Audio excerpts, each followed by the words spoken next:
Corona के नए variant Omicron ने एक बार फिर से दुनिया में सनसनी फैला दी है। 20 से ज्यादा देशों में इसके मामले पाए जाने की पुष्टि हुई है। इस नए वेरिएंट के मामले में दक्षिण अफ्रीका के वैज्ञानिकों का कहना है कि ओमिक्रॉन कितना घातक है और इसका लोगों पर क्या प्रभाव पड़ेगा। फिलहाल इस बारे में कुछ भी कहना मुश्किल है। उन्होंने कहा कि कोरोना के नए वेरिएंट ने अब तक ज्यादातर युवा लोगों को प्रभावित किया है। वैज्ञानिकों ने ये भी चेतावनी दी है कि अभी ये निर्धारित करना जल्दबाजी होगी कि ओमिक्रॉन केवल हल्की बीमारी का कारण बनेगा। हम इस बारे में और ज्यादा जानकारी जुटा रहे हैं। 2 से 3 हफ्तों के बाद ही हम इसके बारे में ज्यादा जानकारी जुटा पाएंगे। नीदरलैंड और ब्रिटेन से भी मिले मरीज। नीदरलैंड और ब्रिटेन से आए 4 यात्री कोरोना संक्रमित पाए गए हैं। ओमिक्रॉन की संभावनाओं को देखते हुए चारों संदिग्ध मरीजों को एलएनजेपी अस्पताल में संक्रमितों के लिए आरक्षित वार्ड में पृथक रखा गया है। अब उनके नमूनों का जीनोम अनुक्रमण के लिए भेजा गया है ताकि ये पता लगाया जा सके कि वो वायरस के नए स्वरूप ओमिक्रॉन से संक्रमित हैं या नहीं। एयरपोर्ट पर कोरोना जांच के दौरान आरटी-पीसीआर रिपोर्ट पॉजिटिव पाए गए थे। इनके अलावा 2 अन्य लोग भी संदिग्ध पाए गए हैं। इससे पहले एक अन्य मरीज भी एयरपोर्ट पर संदिग्ध पाया गया था। एलएनजेपी में भर्ती कराए गए मरीजों के बारे में उम्मीद है कि अगले 2 दिनों में रिपोर्ट आएगी। रिपोर्ट आने के बाद ही स्पष्ट होगा कि मरीज ओमिक्रॉन से संक्रमित हैं या नहीं। वहीं अन्य 2 संदिग्ध मरीजों को भी निगरानी में रखा गया है। इनकी फिर से आरटी-पीसीआर जांच कराई गई है। अल्फा और डेल्टा की तरह खतरनाक हो सकता है ओमिक्रॉन। फर्ग्यूसन ने सांसदों से कहा कि कुछ वायरस समय के साथ कम खतरनाक हो गए हैं, लेकिन हमेशा ऐसा नहीं होता है। उन्होंने कहा कि कोविड-19 के सबसे प्रमुख प्रकारों में से 2 अल्फा और डेल्टा वेरिएंट में से हर किसी में अपने पूर्ववर्तियों की तुलना में अधिक गंभीर बीमारी का कारण बना। उन्होंने कहा कि ये कहना बहुत अधिक जल्दबाजी होगी कि ओमिक्रॉन पिछले वेरिएंट की तुलना में अधिक या फिर कम गंभीर होने जा रहा है, लेकिन हमने अब तक जो देखा है अल्फा पिछले वेरिएंट की तुलना में अधिक गंभीर रहा है। ओमिक्रॉन पर WHO की चेतावनी। कहा गया है कि पूरी दुनिया में कोरोना महामारी को लेकर एक ऐसा ट्रेंड बना हुआ है जहां पर न सिर्फ धीमा टीकाकरण देखने को मिला है, बल्कि कोरोना टेस्टिंग भी काफी लो रह गई है। ऐसे में WHO का मानना यही है कि ट्रेंड कोरोना के कई वेरिएंट को ज्यादा ताकतवर बना देता है और उनका किसी भी देश में फैलने का खतरा भी काफी ज्यादा बढ़ जाता है।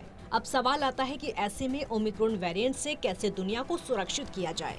इस सवाल पर WHO ने कहा कि किसी को भी कुछ नया करने की जरूरत नहीं है। कोरोना के कुछ हथियार पहले से ही मौजूद हैं, सिर्फ सही समय पर सही तरीके से उनका इस्तेमाल होना जरूरी है। वैसे अभी कुछ देशों ने ओमिक्रॉन खतरे से बचने के लिए ट्रैवल बैन जैसे कदम उठाए हैं, लेकिन WHO इसे सही नहीं मान रहा है। उनकी नजरों में ये फैसले सिर्फ कई लोगों की जिंदगी पर असर डालते हैं। वायरस इससे नहीं रुक सकता।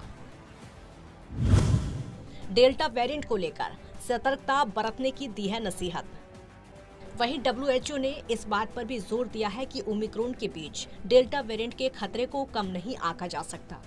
स्पष्ट कर दिया गया है कि अभी भी दुनिया में सबसे ज्यादा कोरोना मामले डेल्टा वेरिएंट की वजह से ही देखने को मिल रहे हैं। ऐसे में कहा गया है कि जिस तरह से कुछ देशों ने डेल्टा के प्रकोप को कम किया है, कुछ वैसी ही रणनीति ओमिक्रॉन को लेकर भी अपनानी होगी।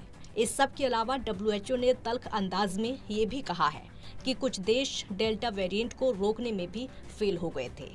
ऐसे में वो ओमिक्रॉन को लेकर क्या करेंगे, ये बड़ा सवाल है। वैसे अभी के लिए ओमिक्रॉन वेरिएंट को लेकर पूरी दुनिया के पास सीमित जानकारी है।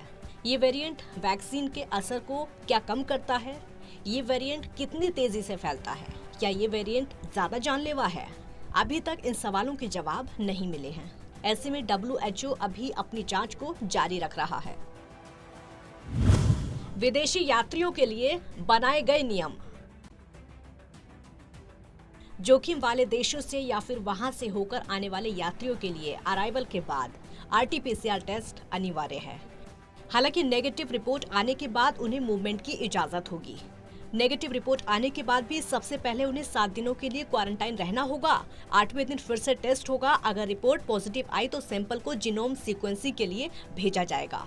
बिना जोखिम वाले देशों से भी आने वाले कम से कम 2% यात्रियों का रैंडम RT-PCR टेस्ट किया जाएगा। ऐसे देशों से आने वाले यात्रियों को घर पर ही 14 दिनों के लिए सेल्फ मॉनिटरिंग की सलाह दी गई है। यानी उन्हें अगर किसी तरह के लक्षण महसूस होते हैं तो तुरंत अथॉरिटी को जानकारी दें। 5 साल से कम उम्र के बच्चों को आने या आने के बाद RT-PCR टेस्ट से छूट दी गई है। हालांकि अगर उनमें लक्षण मिले तो टेस्ट ट्रीटमेंट समेत स्टैंडर्ड ऑपरेटिंग प्रोसीजर को फॉलो किया जाएगा।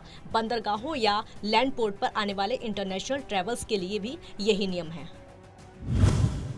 पर्यटकों के लिए फिजी से खोले गए द्वार। एक तरफ दुनिया भर में देश ओमिक्रॉन की दहशत से यात्रा प्रतिबंध लगा रहे हैं। फिजी ने अमेरिका, ऑस्ट्रेलिया, कनाडा, ब्रिटेन समेत कई देशों के टीका लगवा चुके यात्रियों के लिए यात्रा की अनुमति दी है। फिजी के पर्यटन मंत्री फयाज कोया ने कहा कि अंतर्राष्ट्रीय आगंतुकों के स्वागत का इंतजार करते हुए 2 वर्षों में हमने बहुत संघर्ष किया है। अंतर्राष्ट्रीय उड़ानों के लिए नए आरक्षण। वहीं जापान एयरलाइंस, ANA और JAL ने कहा है कि वो दिसंबर के अंत तक अंतर्राष्ट्रीय उड़ानों के लिए नए आरक्षण रद्द कर रहे हैं। नाइजीरिया में अक्टूबर में ही आ चुका था ओमिक्रॉन। नाइजीरिया के राष्ट्रीय सार्वजनिक स्वास्थ्य संस्थान ने बुधवार को बताया कि नाइजीरिया में अक्टूबर में जमा किए गए नमूने में से एक है। ओमिक्रॉन से संक्रमित होने की पुष्टि हुई है। 24 नवंबर को दक्षिणी अफ्रीका में पहचान के बाद से ये वेरिएंट 20 से ज्यादा देशों में फैल चुका है। WHO के मुताबिक 28 नवंबर तक 56 से ज्यादा देशों ने ओमिक्रॉन के डर से यात्रा नियम सख्त किए हैं। मंगलवार को अमेरिका ने यात्रा नियमों को सख्त करते हुए आवागमन पर यात्रियों की कठोर कोविड जांच का फैसला किया है। वहीं जापान और हांगकांग के यात्रा प्रतिबंधों को बढ़ा दिया है, जबकि मलेशिया ने जोखिम वाले देशों से यात्रियों के आवागमन रोक दिए हैं।